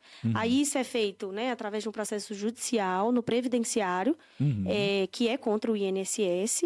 Sim. Tem um estudo social no processo, para verificar se realmente a renda familiar está dividida em 1/4 do salário mínimo por pessoa que mora na casa e se realmente tem necessidade. Verificou que está enquadrado dentro da possibilidade do LOAS. Aí a pessoa tem direito ao LOAS. Agora, assim, o pai ganha 5 mil, a mãe ganha 3 mil... Não vai ter direito ao LOAS, não. Tá? Aí realmente vai ter que colocar lá como dependente do imposto de renda, construir o lastro no INSS, para quando fizer 18 anos, se for o caso, cura até lá essa criança para, se o pai ou a mãe faltar, a gente comprovar que depende, para poder pedir a pensão do INSS do pai ou da mãe. Então, no caso de famílias que têm como bancar a criança, ela vai custear essa criança até a maioridade e comprovando ali a dependência da criança de um acompanhante, e aí sim que ela vai ter o benefício financeiro, então. Na ausência do pai ou da mãe, né? Na ausência do pai ou da mãe. Tá? E para receber desde criancinha, tem que comprovar que é 1/4 do salário mínimo para cada pessoa da família. Isso. Sensacional. Não, eu tô dentro dos benefícios do LOAS. Aí você tem direito. Agora, o LOAS, para você ter direito ao LOAS, você tem que judicializar. Você tem que entrar com o processo judicial, porque tem estudo social, para verificar a capacidade financeira mesmo. E aí você tem direito ao LOAS. Sensacional. Em relação ao mercado de trabalho, existem leis que incentivam a contratação de autista? Quais são os desafios para um autista, né, aqueles que têm a condição, né, de fazer parte do mercado de trabalho, entrar no mercado assim? A lei não fala de específico de espectro autista. A lei fala de pessoas com deficiência. Então, as empresas grandes são obrigadas a ter uma cota ali de pessoas com deficiência. E aí inclui as pessoas dentro do espectro, desde que ela tenha essa incapacidade mesmo, né? Então, muitas empresas, você vê, né? Divulgação, contrata as pessoas com deficiência. Então, ela é mais genérica, não específica em relação às pessoas com espectro. Mas quem está dentro do espectro autista e é baixo, às vezes a gente nem percebe, né? Às vezes ela foi tão bem estimulada ali na infância. Você falou do Messi, né?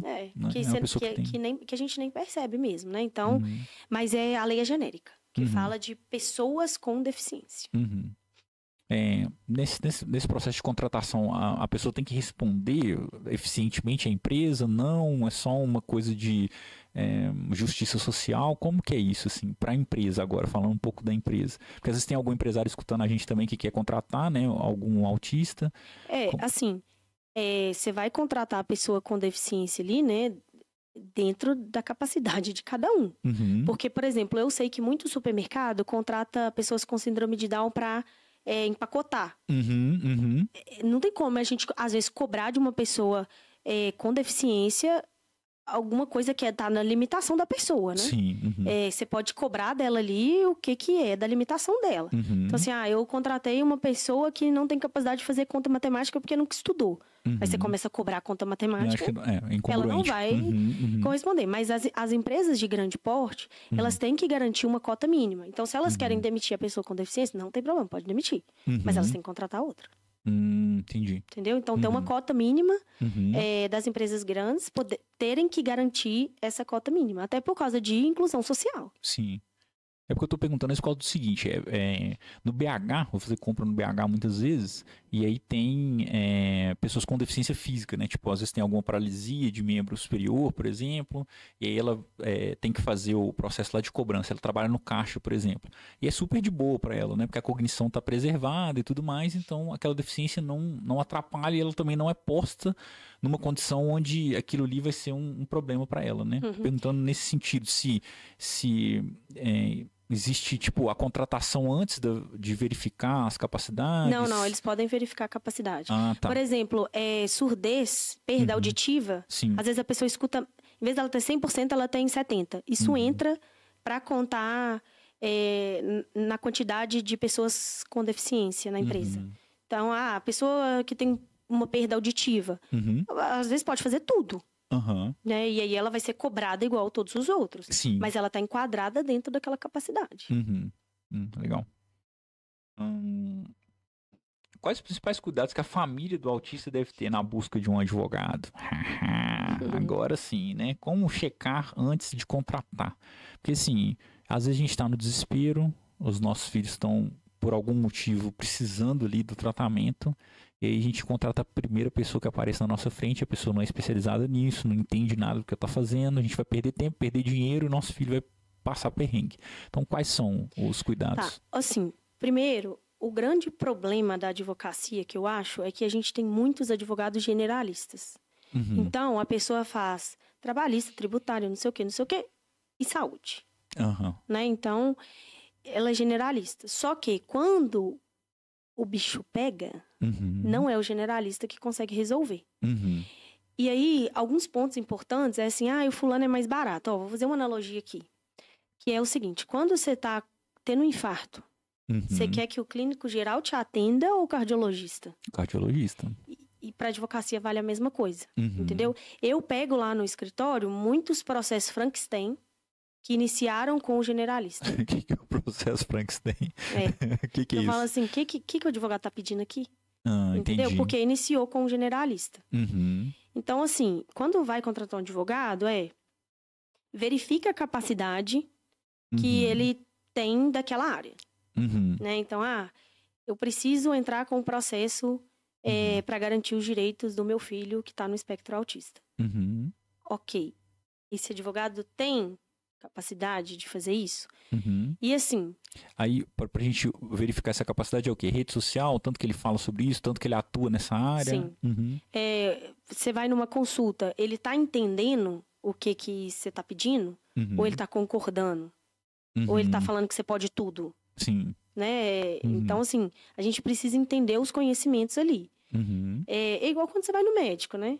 Você fala assim, nossa, esse médico é muito generalista. Né? A gente sabe ali, né? Sim. Mas vale uma pesquisada. O que ele está falando, qual que é o posicionamento dele. E assim, eu entendo de verdade essa questão dos honorários de advogado. Todo mundo acha que advogado é muito caro. Só que o que eu falo é, quem está acostumado a trabalhar com família, a gente sabe que às vezes a pessoa não vai ter aquele dinheiro todo ali. Então, assim, negocia. Entendeu? Faz um parcelamento, coloca um parcelamento que você vai conseguir pagar. Negocia. Se você quer aquele advogado, negocia. Por exemplo, lá no escritório, a gente aceita parcelamento no boleto. Né? A gente aumenta um pouco os juros para parcelar em mais vezes. Então, é uma negociação mesmo. Né? E outra coisa é assim, às vezes eu escuto assim, não, porque os seus honorários estão caros, aí eu vou fazer com o meu primo que vai fazer para mim de graça. Não, gente, não faz isso. Porque o primo que vai fazer para você de graça não tem a obrigação profissional que merece cada caso. Isso é importante, né? Então, não vai ter dedicação, né?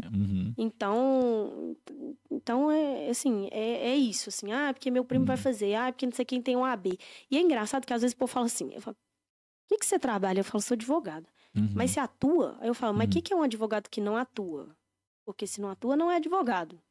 Formou em direito. É diferente. Sim. Né? Então, assim, a gente tem que ver se a pessoa realmente tem a experiência ali para poder fazer o que precisa ser feito em cada processo. Né? Então, assim, rede social, posicionamento. Se você vai numa reunião com a pessoa tá te passando segurança que ela tem conhecimento daquilo, ela te contou outros casos que ela já viveu com aquilo, ou ele é um generalista que às vezes você vai gastar o dinheiro e fazer de qualquer jeito. Então, é importante que a gente passe por isso tudo. E um ponto importante também, Gui, é que assim, não tem dinheiro para pagar advogado. Então, famílias que têm renda até R$3.000 têm direito à defensoria. Então, assim, não tem dinheiro, vou ficar sem garantir meu direito? Não, tem a defensoria pública. Então, lá no escritório, quando a gente vê que não tem perfil para pagar advogado, não tem dinheiro, você vai para a defensoria. Marina, a defensoria é boa? Para quem não tem condições de pagar um serviço público. É melhor do que não garantir o seu direito. Sensacional. Né? Então, tem a defensoria pública. Legal demais. Agora, sim, a defensoria é pessoas com renda até R$3.000.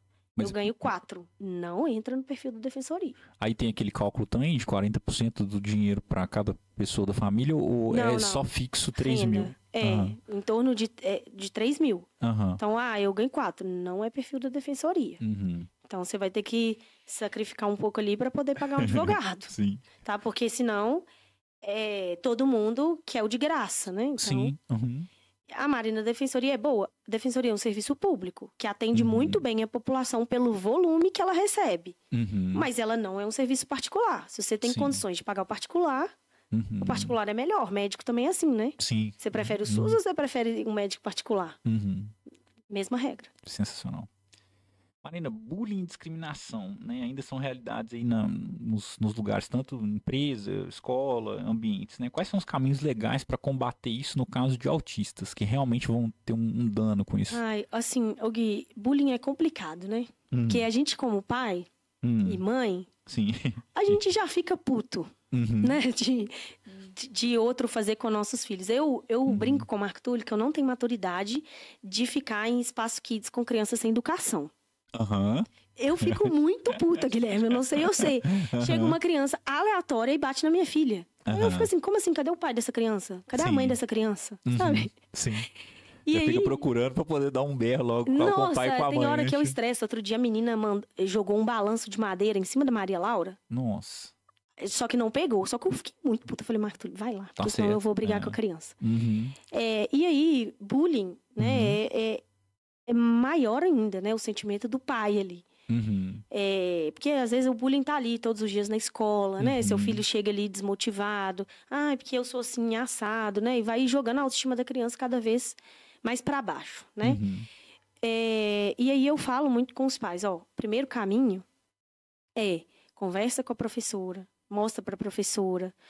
Se for possível, pega um laudo de um psicólogo mostrando tanto que isso tá prejudicando o desenvolvimento do seu filho, né? Para você ir embasando as coisas. Não é possível. Tá, tem que entrar com processo contra a escola, entendeu? Só que a gente cai naquilo. Os pais não querem processar a escola. Sim. Né? E aí assim, os pais da criança que está fazendo bullying são responsabilizados de alguma forma ou não? Eles podem ser responsabilizados de alguma forma. Eles podem entrar no processo como uma figura que a gente chama de solidário. Que é... A gente processa a escola e os pais da criança. E aí eles entram como solidários. Tipo, ambos teriam que garantir a segurança. E eles não garantiram. E aí você entra com a figura do solidário. Mas, geralmente, os pais não querem tomar esse caminho. Vou pôr uma água aqui pra mim, tá? Pode ficar à vontade.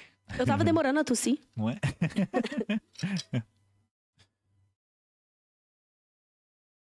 Muito bom. Quem é que você tá mais fragilizado esses dias? Ar-condicionado, né? Depois você corta essa parte. Não corto nada. A vida real aqui, tudo funcionando, né? Sobre os profissionais que vão estar convivendo com os nossos filhos, né? Então, o médico já vai estar dentro dessa área de conhecimento, mas professores, sei lá, o porteiro, a tia da cantina, alguém da recreação. Como que essas pessoas acessam direito do autista para poder se informar minimamente sobre isso? Nossa, eu tenho uma cartilha. Olha. Como que eu posso te mandar isso? Pra você disponibilizar? Não sei. Se a gente tiver um link que a gente pode colocar na descrição pro pessoal fazer o download. Tem o link. E aí você me passa o link que eu coloco na descrição. Inclusive as redes sociais da Marina vão estar aqui embaixo, o link do escritório, tudo que vocês precisarem para poder acessar essa profissional que eu garanto, tá? Põe as duas mãos no fogo, o pé e o corpo, porque eu sei que é um profissional que vai atender vocês com toda a qualidade, com todo o carinho. Né? E vocês estão vendo pela expertise que ela trouxe, só por isso eu já mereço que você se inscreva no canal, curta e compartilha com quem tem essa necessidade, tá bom? Ative o sininho. E ative o sininho para as notificações também. A Marina é uma grande podcaster também, né? Então vai estar aí tudo embaixo na descrição para vocês, tá bom? E aí eu te mando esse link e aí você coloca na descrição. Só maravilha, maravilha. Então vamos passar para a próxima. Tem alguma nova lei, algum novo projeto de lei, né? Que é importante, que vai garantir ainda mais os direitos dos autistas, que estão especializando alguma coisa nessa área? Tem alguma coisa nova? Gui, isso está sempre evoluindo, né? Eu estava conversando com uma das minhas clientes e aí ela estava me explicando assim: Marina, não é que aumentou a quantidade de autista. É porque o espectro aumentou e aí pessoas que às vezes não tinham diagnóstico entrou dentro do espectro. Tá, então beleza, peraí. A parte de saúde, a parte médica ficou mais especializada e consegue diagnosticar mais graus de autismo e isso trouxe maior diagnóstico. Isso, só que o direito, ele tutela a nossa sociedade. Então, com a sociedade evoluindo, com o direito médico evoluindo, com o espectro aumentando, o direito vem para tutelar. Então, antigamente, quando o plano de saúde negava, ficava por isso mesmo. Hoje já evoluiu nossa jurisprudência de falar, opa, não, tem que garantir. Né? Então, hoje, a pessoa dentro do espectro não fica sem tratamento. Né? Hoje em dia, a gente tem a fitinha, a gente tem o cartão para ir comprovando. Antes não tinha direito a estacionamento. Hoje já tem. Sim. Antes não tinha direito à fila prioritária. Hoje já tem. Então, à medida que isso evolui, né? A sociedade médica evolui, os diagnósticos evoluem, os tratamentos evoluem, o direito vem para tutelar isso. Ah, legal. Né? Então, à medida que a sociedade evolui, o direito vem para evoluir também. E aí é o que eu te falei. Os planos de saúde já sabem que eles têm que garantir, eles já estão até criando centros de tratamento. Sim. Né, para o espectro, porque tem que garantir o tratamento. Sensacional. Tem muita gente que acha que a judicialização é o único caminho, né? Você falou que tem mais um caminho que é o extrajudicial. Tem algum outro caminho, além desses dois, para a gente poder garantir o direito dos autistas? Às vezes, realmente, o judiciário é o único caminho, né? Porque já negou tanto que às vezes tem que processar e a gente precisa tomar essa decisão do processo. Então, assim, tenta por acordo antes, tenta extrajudicial antes, tenta conversar. Não é possível, tem que processar. Infelizmente, né? Tem que tomar a decisão de entrar com o processo. Eu lembro uma vez que eu atendi uma pessoa que ela tinha mais de 20 protocolos perante o plano. Eu falei, tá, mas por que não judicializou até hoje? Né? Às vezes fica ali naquela expectativa, aí às vezes realmente judicializar é a única opção. Então tentou por medida administrativa, que era fazer o protocolo, não deu certo. Tentou com conversa, também não deu certo. Mostrou os documentos, não deu certo. Tem que judicializar. Às vezes realmente vai ser a única saída. Para plano de saúde maiores, Bradesco, Unimed, isso já se evoluiu. Eles não têm negado. Mas às vezes negam. E plano de saúde menores tende a negar mais. Sim. A empresa é menos robusta, né? Tem que judicializar. Por exemplo, será que eu vou ser processado se eu citar nomes aqui? Tente não citar nomes para você ficar preservado. Plano de saúde, às vezes, muito grande aqui em Belo Horizonte, aceita. Aí o plano de saúde, o mesmo plano do interior, nega. Tem que processar. A mesma empresa, por estar numa região de renda menor. Caraca. E aí complica, né? Sim. Aí complica. Meu Deus. Quando a gente desligar as câmeras, eu te conto. Tá bom. Qual que é o papel do advogado na conscientização do direito dos autistas? Porque, assim, confesso que eu tomei consciência disso te ouvindo. Eu não sabia que existia isso. E se eu tivesse, por exemplo, um filho nessa condição, talvez eu demoraria anos para poder tomar consciência disso, né? Qual que é o papel do advogado nesse processo de disseminação e de informação? Nossa, Gui, assim, o papel do advogado, como a gente começou o podcast brincando, né, que direito também faz parte da área da saúde, porque é um pouco de sanidade mental, né? Imagina, com o direito você garante o tratamento do seu filho que você não ia ter direito, é sanidade mental total para os pais, né? Sim. Então, assim, o advogado, ele tem que disseminar conhecimento mesmo, sabe? Por exemplo, em rede social, a gente só pode fazer marketing de conhecimento. Então, é mostrar que sabe, mostrar de lei, mostrar jurisprudência, essas coisas, né? Então, eu nem sei dimensionar a responsabilidade que os advogados têm de falar sobre esses assuntos que, às vezes, não são falados, né? Do que é importante. Enfim, né? O que a gente está fazendo aqui agora? Passando para a população coisas que a gente deveria aprender na escola, mas a gente não aprende, né? Eu acho que, assim, direito, administração, psicologia, sabe? Constelação. Deveria ter na escola, né? Quem não é consumidor aqui? Né? Então, assim, às vezes não precisa aprender num grau de profundidade do que um advogado sabe. Do profissional. Mas o mínimo, né? Então, enfim, eu sei muito bem da minha responsabilidade social. Outro dia eu fui até convidada para ir num lar de idosos. Aí eu falei assim, não, é minha responsabilidade social ir lá e explicar para eles o que eles têm direito. Coisa básica, a questão da carteirinha do idoso, igual a gente falou da carteirinha do autista aqui, né? Então, é extremamente importante para garantir direito básico. né? Acesso ao mínimo, né? Uma fila prioritária, um estacionamento. Né? Eu não tô nem falando de um processo judicial com liminar e penhora, não. Falando do dia a dia, né?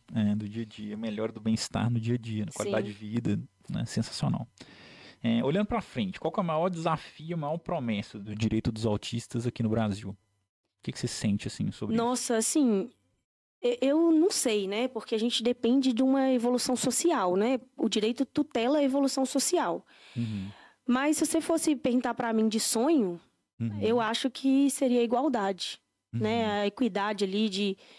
Se a criança quer estudar, os pais querem colocar na escola X, que não tenha negativa. Né? Que a gente viva num mundo em que as pessoas vivam com toda a inclusão, né? Que todo mundo merece. Sim. Né? Então, tem inclusão mesmo, de poder estudar na escola, a escola tá apta a receber o plano de saúde que não negue o tratamento, as outras crianças que estejam preparadas para receber o diferente, né? Enfim, eu acho que é um mundo ideal, né, para os pais, assim, e para a própria criança ter o seu integral desenvolvimento. Nossa, sensacional. A gente gravou um episódio no podcast com a Vânia Quirino, que é pedagoga sistêmica, e ela falou sobre isso, né, da inclusão, acho que de um síndrome de Down numa classe de crianças, né, não portadoras. Então, foi maravilhoso a inclusão da criança, a dinâmica de pertencimento, que, inclusive... a nova turma estava chegando, e a criança com síndrome de Down era, ou algum acometimento que eu não lembro, né? Me perdoem se eu não lembro o acometimento específico, mas ela era mais antiga. Então ela precedia a turma inteira. Então usou a dinâmica da constelação de hierarquia e ordem para poder essa criança receber a turma. É muito legal, foi muito interessante. Assim, eu estudei educação física, né? Meu primeiro curso é educação física. E a gente teve uma matéria lá de... atividades físicas adaptadas. Só que, se você me perguntar assim, Marina, você saiu preparada para dar uma aula disso? Não. Não saí. Sim. Então, a gente começa na formação dos profissionais. Né? E aí, o que acontece muito? Por exemplo, eu que formei educação física, hoje eu já suspendi meu CREF, né? Mas se eu tivesse que dar uma aula dessa, eu não sei se eu teria capacidade técnica. Sim. Né? Para eu poder dar. Então, a gente começa...